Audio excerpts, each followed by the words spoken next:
언론 장악, 학폭 의혹 격돌입니다. 네. 자, 이동관 방송통신위원장 후보자 인사청문회가 이제 조금 전에 시작이 된 걸로 알고 있는데요. 네. 자, 가장 큰 쟁점은 이 후보자의 언론 장악 의혹입니다. 이명박 정부 시절에 이 후보자가 청와대 홍보수석으로 재직할 당시에 국정원에서 작성된 문건이 논란이 됐습니다. 이명박 정부 국정원은 당시 홍보수석 요청 등이 적힌 언론사찰 문건을 작성을 했는데요. 자, 이를 근거로 이 후보자가 언론사 동향을 파악해서 보고를 하고 인사에까지 깊숙이 관여하는 등 언론 장악을 진두지휘했다는 의혹이 나왔습니다. 그런데 이 후보자는 이 언론 장악 의혹 계속 부인하는 상황이죠? 네, 그렇습니다.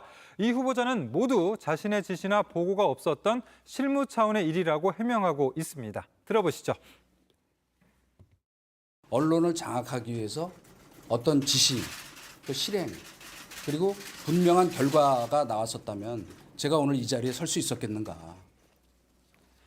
네. 자, 또 어제 국회 정부위에서는 야당이 국정원을 향해서 이른바 이동관 문건에 대해서 따져 물었는데요. 국정원 측은 확인된 바 없다고만 답했습니다. 이것도 들어보시죠. 네. 국정원장에게 이동관 소위 문건을 본 적이 있냐라고 물었을 때 질의했을 때 본 적 없다라고 했고 네, 결국 오늘 청문회에서도 이 문건을 두고 질의가 이어질 텐데 야당은 구체적인 문건을 제시하면서 이 후보자의 개입 여부를 따질 계획입니다. 네, 지금 이동관 후보자가 국회에 아침에 출석을 하면서 기자들에게 이른바 언론 장악 문서 이런 거에 대해서 어떻게 생각하냐라고 의견을 물었더니 청문회장에서 얘기하겠다.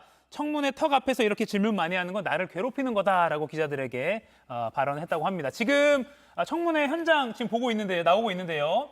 이동관 방송통신위원회 위원장 후보자가 네. 모두 발언을 하고 있습니다. 이런 상황을 반영, 신뢰성과 투명성을 제고하기 위한 법 제도 개선 방안을 마련하겠습니다. 이와 함께 포털 스스로도 사회적 책임을 다해야 할 것입니다.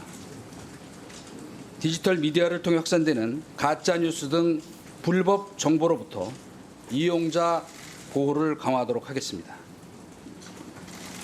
셋째, 디지털 플랫폼, 인공지능, 메타버스 등 디지털 신산업 분야의 법 제도가 따라가지 못하고 있는 것이 현실입니다. 이에 따라 자율성과 혁신성은 방통위원장이 되면 앞으로 정책을 이런 식으로 추진하겠다라는 어떻게 보면 청문회 시작할 때 항상 후보자들이 하는 거 정형화된 어떤 그래서 그런 본인의 청사진을 이제 발표를 예. 하는 거죠. 제시하는 것인데 사실은 오늘 아까 앞서도 잠깐 언급했지만 여러 논란이 있어서 여야 공방이 치열할 것 같습니다. 네. 그중에서 자녀를 둘러싼 학폭 논란도 있잖아요. 이건 좀 어떻게 될까요? 네, 자, 야당이 이제 2012년에 이 후보자의 아들이 고등학생 때 동급생을 괴롭혔다라고 괴롭혔다가 전학을 간 일이 있었는데 네. 이 과정에서 학교폭력대책위원회가 열리지 않았다면서 이 후보자가 부당하게 개입했다라고 지금 야당이 보고 있는 부분이거든요. 예. 자, 그래서 이 후보자는 이에 대해서 당시 당사자 간 화해로 종결된 사안이라는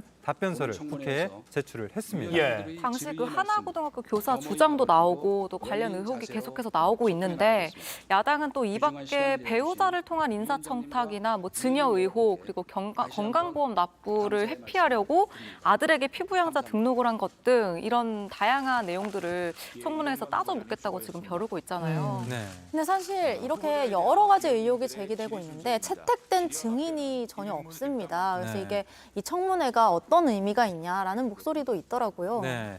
자, 오늘 청문회는 이제 증인과 참고인이 없이 진행이 됩니다.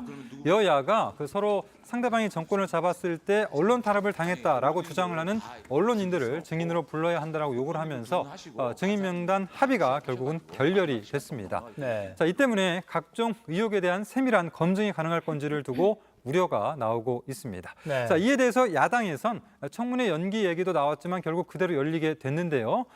다만 야당에서 오늘 당일이라도 관련자들에게 참고인 신분으로 출석을 요청하겠다라는 입장입니다.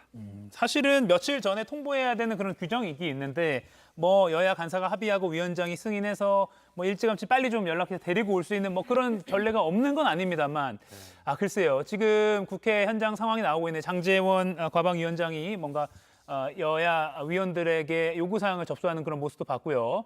국회 인사청문회는 말 그대로 후보자가 주어진 역할을 잘 수행할 수 있을지를 검증하는 자리인데 오늘 또 고성만 오가다가 끝나서는 안 될 것 같다는 생각도 들고요. 네. 상클 도중이라도 청문회 이슈가 생기면 저희가 또 바로 전해드리겠고 상클이 끝난 뒤에 11시부터 또 청문회 특보도 준비되어 있으니까요. 계속 시청해 주시길 바랍니다.